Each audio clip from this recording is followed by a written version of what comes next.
Hello, dear friends, and welcome to Insight Reading Enlightenment, the podcast dedicated to sight reading through the lens of the historically informed performance practice. And this morning, I've been listening to a very interesting lecture at the Basel Lute Day Symposium that is taking place here at the Schola. And I'm so happy that the person who read her paper is now here in this room with me. Hi, Darina. My name's Liz Kenny. I'm a lute player and Dean of Students at the Royal Academy of Music in London. Could you tell more about this paper that you read today and about the subject? As I told you earlier, before I was going through the program of the symposium, and I was so excited how interesting it looked. And then I stopped on your subject and I was like, wow, I will go to this lecture for sure. It triggered my brain activity, which is always good. So could you tell about your subject more, and how did you come to this idea to read this paper and to apply with this paper? Yeah, thank you. Well, when Peter Croton approached me about coming to the Lute Symposium, I was very excited, particularly after Corona. These kinds of gatherings and meetings of different generations and from different countries are now quite rare, so we feel very lucky to have them. But at the time he wrote in 2020, and of course it was postponed a little bit, so now we're 2022, but at the time it was 2020, and I said, well, I could do some unfinished lute-related research that I still have to get back to on a very particular bit about harmony in the 17th century. But in fact, if I'm really honest, my head is in a slightly different place, and I had just started my job as Dean at the Academy, and concert life had diminished somewhat because of the pandemic, but for students things were very difficult. My portfolio, my work my portfolio at the Academy is rather wider than historical performance now, so I look after quite large ethical issues in a way about how can we work to make the study of music more accessible to people who might not be from the kinds of social and economic circumstances that make it possible. How can we look after students' mental health, because it was very difficult for motivation, younger generation wondering, are all these opportunities going to be still available to us with everything from the climate crisis through to Corona? And then in the middle of all this that I was working on and thinking, the Black Lives Matter movement exploded into our consciousness. And of course, none of these issues were new, but everything coming together had a big effect of accelerating the desire for change. So a lot of people were very angry for very different reasons.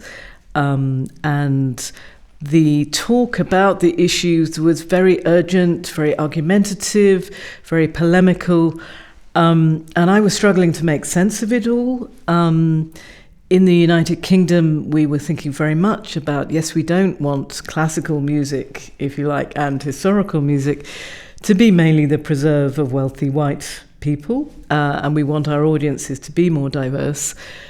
But once we have entered that thinking, how does that reflect on the music we play, who plays it, the kinds of court and social and church structures that enabled it to happen, and sometimes, to be honest, the subject matter of the music itself.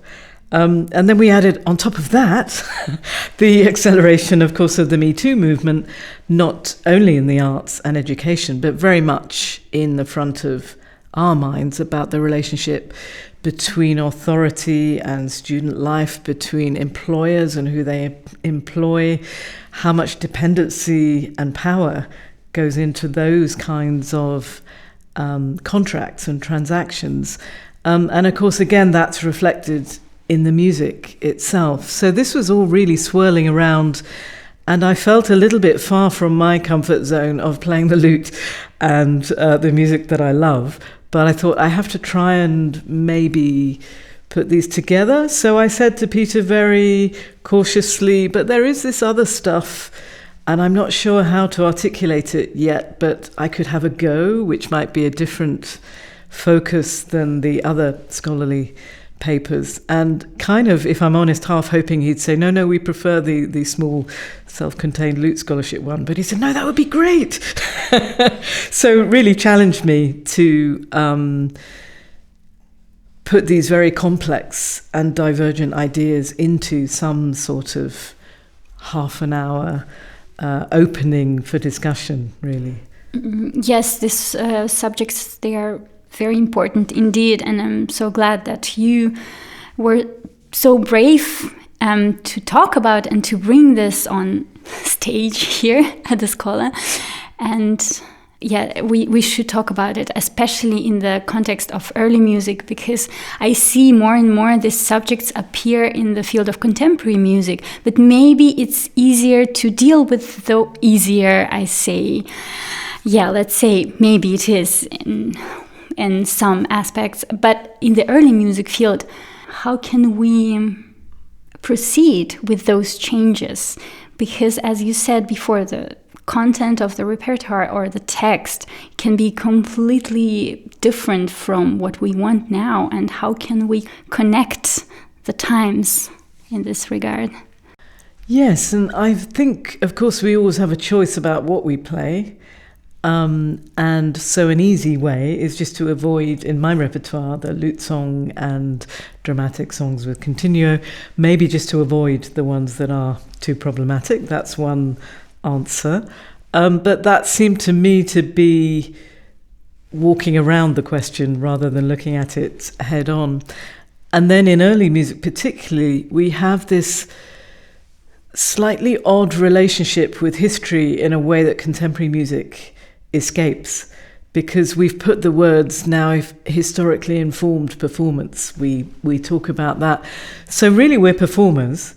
We're not giving lectures on history when we stand up and play concerts. When you play your flute, when I play my lute, we're enacting the music through certain sources, through certain physical experiences with the instruments. So we're not standing up with a manifesto, and yet we've got that rather troubling word historical in there, which we've rather maybe created a difficulty for ourselves by using that word. It served us very well 20, 30, 40 years ago when it was a great way to say, look, we're doing things differently. Come and listen to this. It's fresh, it's new. And historical was a kind of shorthand with the public for that. But now that word has become a little bit loaded and a bit problematic, because not everything in history is a matter that we can agree on, and we don't necessarily want to represent everything in history. So we're already then being selective. And the whole point of the historical performance movement initially was that we shouldn't be so selective, because if we select, then we're just reinforcing our own prejudices. If we only play Bach, for example, and we forget about Le Grenzi or Le Camus, all those other things, are we creating a distorted picture? So I think it's a little uncomfortable to do that, because it's a bit new. And also we can't please everybody, and we can't be right. And that particularly for those of us that have been doing this for a while is quite a challenging notion. And again, my job at the Royal Academy is to talk to people, teachers and students making all kinds of music. And we have a very powerful model of master-apprentice. We talked about that today. And again, we can say, well, that's a bit complicated, that notion, and students now are wondering, well, should we really just be listening to our masters and doing what they say? That doesn't feel right. Should we not be collaborating together on our learning? But we do have this very strong model in our kind of music, and that then lays itself open to a lot of tension between teacher and student. How can the teacher say, look, in terms of some of the issues of now, for example, some of the concerns that older generations are finding much more complicated than younger generations. For example, how to open up the repertoire. For example, how to focus on LGBTQ plus composers. How do we think about disability? How do we think about identity, gender fluidity, all sorts of things that the younger generation are much more comfortable with talking about than are the generation that are teaching them. So we have a kind of paradox that in many ways the students have to teach the teachers. And Corona was actually really interesting from that point of view, because I'm sure here at the Schola it was the same, but we had to move online in the blink of an eye. And at the Academy we have 85-year-old violin professors who are very distinguished and esteemed and wonderful, but not really very technically savvy. And we have people like me in the middle. And then we have students. We have this podcast is technically enabled by somebody of a much younger generation here who is just in charge of that technology, and I'm completely dependent on it, and that's great. And then the students were teaching us how to get a better sound. We were collaborating, what microphone should I buy, what platform would be good and have the least latency. I can't even believe now I'm using those words, because for me it was very very alien. But that kind of was a rehearsal for entering this very alien world to us, which is, well, why should we play this music? Why should people listen? Maybe they listened for certain reasons 20 years ago, 10 years ago, but who's going to listen in the future? And should we accommodate some of their values, our values, I should say, because we share those values. So I don't think there are any easy answers. And particularly for me, I now find it, and what I was talking about this morning was how we as performers, when we're performing and in a persuasive way, we have to believe what we're doing. So, for example, if you're singing a Bach cantata or the Johannes Passion, you may or may not be Christian or spiritual or religious. That doesn't matter. But for the moment, those 2 hours or 1 hour are happening, the audience has to believe the spiritual conviction of what you're doing, expressed in music. You're not necessarily preaching, but we have to commit with all our hearts to that in order to connect with an audience and get them to feel things. So if we're committing with all our hearts to a song text like some of the ones that I spoke about this morning, where the relationship between the male and the female is very problematic, how do we negotiate that? Some of the pieces are very beautiful, and I myself have recorded songs that now I listen to in a different way and think, really? Did I do that? Okay, fine. Could you give us more examples? Well, we talked actually about a song from a masque by Alfonso Ferrabosco, the music. The text is by Ben Johnson, and it's a wedding night masque. And it's not a hidden idea and happens in many cultures today, but part of that aristocratic marriage alliance function was to produce heirs and babies and offspring as quickly as possible, so the female in the transaction wouldn't have any control, might be very young, and the celebration was about that wedding night loss of virginity that would make the marriage productive. But the way that's dramatized in this mass music is particularly links to a tradition of courtly love poetry where the imagery is very military. They talk about, I'm scaling the tower of my beloved's virtue, and some of the songs even say, well, when she says no, she doesn't really mean no. And those kinds of tropes are very common in that time. But what do we do with them now as performers? So I had one example where luckily, in many ways, the source is very highly ornamented and has the opportunity for a lot of added improvisation. Ferrabosco was a viol player, so we had some very extravagant diminutions to match what the tenor was singing. So really, when it came out, I've tested this on various groups and students discussing these issues. And I said, so are you worried by this text? Does it make you uncomfortable? And essentially they would tell me, what text? That guy is a great singer. I hear some wonderful playing, but are there words? I have no idea. They did not recognize. So it was covered up by the ornamentation. Maybe that's a little bit dishonest, but that's what the performance evidence was there. So that was quite helpful. But another song by Thomas Campion, which I have recorded with a friend some years ago, maybe 20 years ago now. But it does also have a very jolly refrain about, you'll really try it on and she'll say no, but she'll say yes because when she starts to enjoy herself. And I look at that now and I think, how could I not have read that? But is it the one with flutes, like the flutes being rejected? That one? No, that's a different one. One. There's so many. I could have chosen many.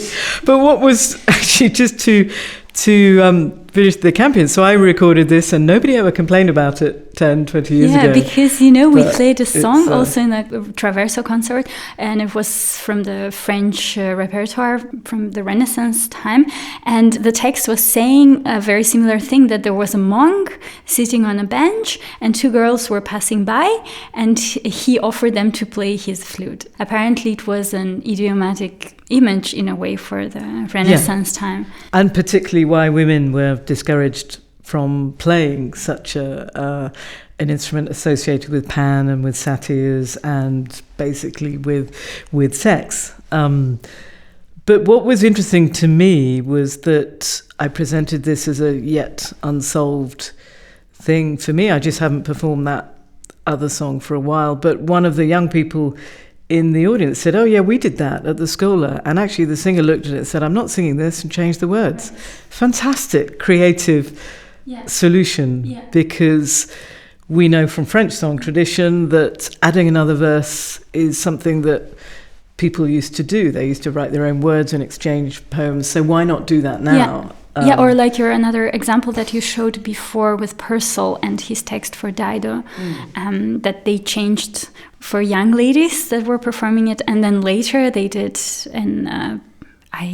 could you remind me which performance they did? Yes, the one they changed the text. Yes, it's the performance in the girls' school used to be considered the first one because it's the earliest that people said it was performed then, but because the music doesn't match what was adapted for the girls, so they became fairies instead of furies, and instead of being witches they were enchanteresses. And gradually, about 20 years ago, musicologists said, hang on, this doesn't seem right. The music says furies, it's very echoes. It's very different from fairies. Hang on. And nobody really looked at the text properly and said, there must be some shadow performance somewhere else, and maybe that was at court, and one thing led to another. And then later on, it was also done in the London Theatre, and you have the furies and the witches, which is the version that we know. But yeah, that interested me because often these things called the culture wars, or when people get very aggressive, they say, oh, it's young people, they're being snowflakes, and we never had this, and I look back and I think, no, people were adapting for their audience. Purcell's doing it with Nahum Tate 3 years after his first performance. This isn't a new issue. The idea that we should connect and communicate with where people are now is as old as the music itself. But when, as I say, particularly in 2020, but still now in the UK and the United States, there isn't a good way of talking about this because people start shouting and saying, oh, you shouldn't be offended, you're trying to cancel everything. And other people say, oh, this is terrible, we can't perform this music. And it's what I wanted to try and start to do is just create a middle ground where we experiment and we say, well, what are we comfortable with? What can we do? What creative solutions can we find? We still want there to be some discomfort. I think theatre and music, if it's too comfortable, then becomes kind of wallpaper. And that's sometimes, because I play a lot of English music in my group, Theatre of the Ayre, and sometimes there can be a tendency for audiences to want to go back to an earlier time to escape. Yes, exactly. That's a very interesting subject because, we feel that the early music is this comfortable blanket with beautiful music, and we can escape our terrible reality with the help of that. What do you think about this in general, when people just do not want to go to an early music performance or a concert that involves some alternative approaches, I would say? How should we deal with that? Yes, I think it's partly a fact of life. As a lute player, you get used to people. You've been working away playing music you think is really hard, and people say, "I was so relaxing, I wanted to go to sleep." But again, we know that Robert de Vizet played for Louis XIV at bedtime, at the coucher du roi. So again, that's something that we have to take with the territory. But I come and go with it, if I'm really honest, because I shouldn't judge the audience and their motives for listening. It's not for me to decide what they should get out of a concert. But sometimes for my own thinking, for example, I'm just so delighted to be here from the UK because it reminds me of the first 25 years of my playing life, where I was so lucky to be able to work in France and Germany and Holland and Italy. And now, since Brexit, that is going to be difficult for younger players. So I have my own internal battle with that. So one of the things for me in presenting English music is that I like to, through the music, I hope, and not too preachy with people, but to do things like Ferrabosco, things like William and Henry Lawes, which is very French music, pretty much all of the lute solo music played in England after Dowland and Robert Johnson is French music. So the idea of Britain as separate from France and Italy and European culture is not one that I recognise in the music. So I like to create programs that really challenge the idea of Englishness as set against other nationalities. And even Purcell's a famous composer for us, obviously, as is Dowland, but for us too. Yeah. But I think there is a sense of ownership. Oh, he's our really great composer. So, we have Handel, but of course he's not really ours. And then, Benjamin Britten, that's a long time later. So we kind of cling to Purcell, and I've played a lot of his music in France. And of course it's so steeped in the French ballet de cour and opera and theatrical traditions that a lot of the stylistic approaches should be French. And occasionally, when you say this in England, people are like, well, but isn't that English music? Well, yes, but English music is French music. It's an artificial divide. Only because of this particular period of Charles II, having been educated in France. So for me, learning about the background helps to make those musical decisions. And I feel a little kind of thrill when I reconnect with this French sound that I love, and I realise that being English is always a mixture of so many other cultures. So if the audience agrees, that's great. If they don't, then at least I've expressed that. So, that we have in music welcomed immigrants to our courts and our societies. Jewish musicians of colour, have always had a place in English culture in the period that I work on. So it makes me quite sad that we don't have that welcoming environment now. But on the other hand, why is it happening? I think it's happening in a lot of places. There is I think in an age of anxiety, it's often remarked that you can turn inwards. And, we are worried about climate and about the economy and all those things. And countries like the States and Britain and Turkey and Hungary, and there then often can be a move to look inwards and say, well, we'll keep what we have just for us. And, that's the result of those sorts of movements we're living with now in the post-Brexit era. I just have a great hope that it won't last forever, and that we can repair that, because these things do ebb and flow, and that's why, to me, playing the music of a different time that doesn't work like that. On the other hand, it's not all bad. I find much to celebrate in that music. But I think it is time that people like me had a good, long, hard look at what messages we're sending out to our audiences, to our students, to ourselves. Thank you very much for this talk. I still have so many questions to ask you. And thank you so much. Thank you. It was great. Thank you so much. It's been a great pleasure. Thank you. Thank you, Elizabeth. And my friend who is helping me today is Tim Schadning. He's the sound designer at the Hochschule in Basel. Thank you so much. Bye.